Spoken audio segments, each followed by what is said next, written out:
Olá, bora hoje dar uma olhada nos pensamentos bem profundos sobre paz, sobre o nosso futuro. Vamos pegar os escritos do Daisaku Ikeda, Opa, bora lá! principalmente aquela proposta dele de 1996, rumo ao terceiro milênio. E vamos falar um pouquinho também da Soka Gakkai Internacional, a SGI, que ele presidiu. Exato, o Ikeda se tornou o terceiro presidente da Soka Gakkai em 1960 e depois foi presidente fundador da SGI lá em 75. E qual a pegada da SGI, assim, resumidamente? Olha, a SGI busca promover a paz mundial, mas com um foco forte na transformação de cada pessoa.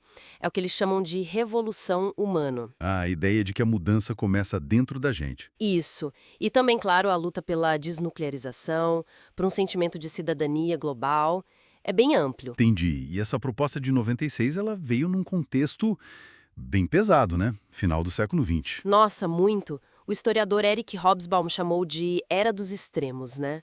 Um século de avanços incríveis, mas também É. de tragédias gigantescas. Guerras mundiais, holocausto, gulags. E o Ikeda apontou algo interessante, citando Gorbachev. A incapacidade de ouvir. Forte isso, né? Ele viu isso como uma das raízes desses horrores todos. Totalmente. E aí, para evitar repetir isso no terceiro milênio, qual era a proposta dele? Bom, ele falava em superar o que chamou de karma comum da humanidade. Rejeitar o fanatismo, sabe? E focar na nossa responsabilidade com quem vem depois. Essa questão da responsabilidade com o futuro. Ele dialogou sobre isso com o Aurélio Peccei, né? Do Clube de Roma. Exatamente. E a chave para essa superação, para essa mudança, seria a revolução humana de cada um. Mudar a si mesmo para mudar o mundo. Faz sentido. E nesse contexto todo, surgiu a Carta da SGI em 95. Quais são os pilares principais dessa carta? A carta basicamente reafirma a filosofia humanista do budismo de Nichiren Daishonin, que tem como base o respeito absoluto pela dignidade da vida. Certo. E em termos de ação, Aí vem os princípios-chave: promover a cidadania mundial, o espírito de tolerância, o respeito universal aos direitos humanos e sempre buscar o diálogo, inclusive interreligioso, e a não violência para resolver os problemas. legal. Vamos explorar um pouco mais esses três pontos: cidadania mundial, tolerância e direitos humanos. Como o Ikeda via isso aplicado aos desafios da época? Começando pela pobreza, que era um drama global. Sim, era mais de 1 bilhão de pessoas em pobreza absoluta em 96. Ele defendia que a gente precisava mudar o foco. Não era só dar ajuda material. Tinha que ir além, né? Isso, o foco tinha que ser no desenvolvimento humano. Capacitar as pessoas, sabe? Promover a autoconfiança, autonomia. É uma ideia bem alinhada com o conceito de segurança humana. Segurança humana. Colocar a pessoa no centro, o bem-estar dela. Não só a segurança do Estado, né? Perfeito, é isso. E sobre a tolerância. Naquela época, o assassinato do Yitzhak Rabin, a guerra na Bósnia, eram feridas muito recentes. Muito. Eram exemplos trágicos do que a intolerância pode causar. E Queda alertava muito contra isso de absolutizar as diferenças, sejam étnicas ou religiosas. E criticava também o nacionalismo exagerado que estava ressurgindo, né? Sim. Ele até questionava o valor da autodeterminação se ela não levasse à paz, entende? Qual o sentido de ser independente se for para viver em conflito? É um ponto importante. Mas ele também via luz no fim do túnel. Exemplos positivos. Via sim. Ele citava muito a África do Sul do Nelson Mandela, a nação arco-íris. Construída sobre o diálogo, a reconciliação. Exatamente. Um exemplo poderoso de que era possível superar divisões profundas. E aí entra a educação como ferramenta-chave. Para cultivar a tolerância, para ter uma visão mais ampla da humanidade. Como o Tagore também falava, né? Superar visões estreitas. Isso.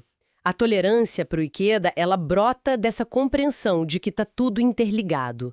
É um conceito budista fundamental, a interdependência. E essa tolerância, imagino, está diretamente ligada ao terceiro pilar, os direitos humanos. Com certeza. Ele valorizava muito a Declaração de Viena de 93 e também a visão de um brasileiro, o Austrégésilo de Ataide, sobre a universalidade desses direitos. Que legal ele cita o Ataide. E qual seria o direito mais fundamental na visão dele? O direito de viver de modo verdadeiramente humano. Simples e profundo, né? E ele resgata uma ideia lá de 1903, do Tsunesaburo Makiguchi. O primeiro presidente da Soka Gakkai, o que ele dizia? Makiguchi já defendia uma competição humanitária entre as nações. Competição humanitária? Como assim? Em vez de competir por poder militar ou econômico, competir para ver quem promovia mais o bem-estar das pessoas. Uma ideia sensacional, né? Bem à frente do tempo dele. Nossa, totalmente visionário. E, de novo, a educação é central para isso, para criar uma cultura de direitos humanos. Fundamental para combater a discriminação, que é o que acontece quando a gente desumaniza o outro, quando não vê o valor na vida do outro. Ikeda também mencionava a importância de um poder popular, da sociedade civil global, certo? Para construir uma nova ordem. Exatamente. Ele acreditava muito na força das pessoas se organizando. Não é à toa que ele fundou o Instituto Toda para a Paz Mundial e Pesquisa Política em 96. Para conectar pesquisadores, ativistas, gente pensando junta em soluções, né? Isso. Para trabalhar em desafios como desarmamento, especialmente o nuclear, seguindo a declaração do José Toda de 57, desenvolvimento sustentável, direitos humanos. Ele até conversou com Oscar Arias Sanches, né?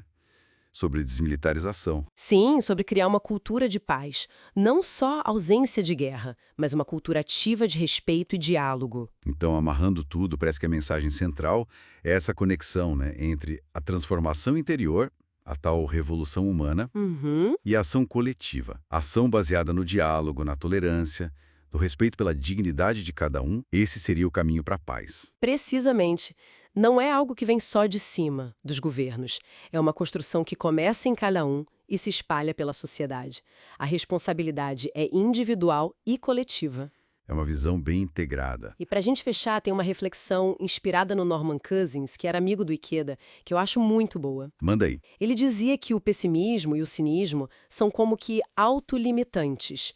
Porque se a gente só reclama, se a gente não acredita que pode mudar e não age... A gente meio que impede que o futuro seja diferente. Exato. A gente nega a possibilidade do futuro ao não fazer nada no presente. É quase uma profecia autorrealizável negativa. Puxa fortes.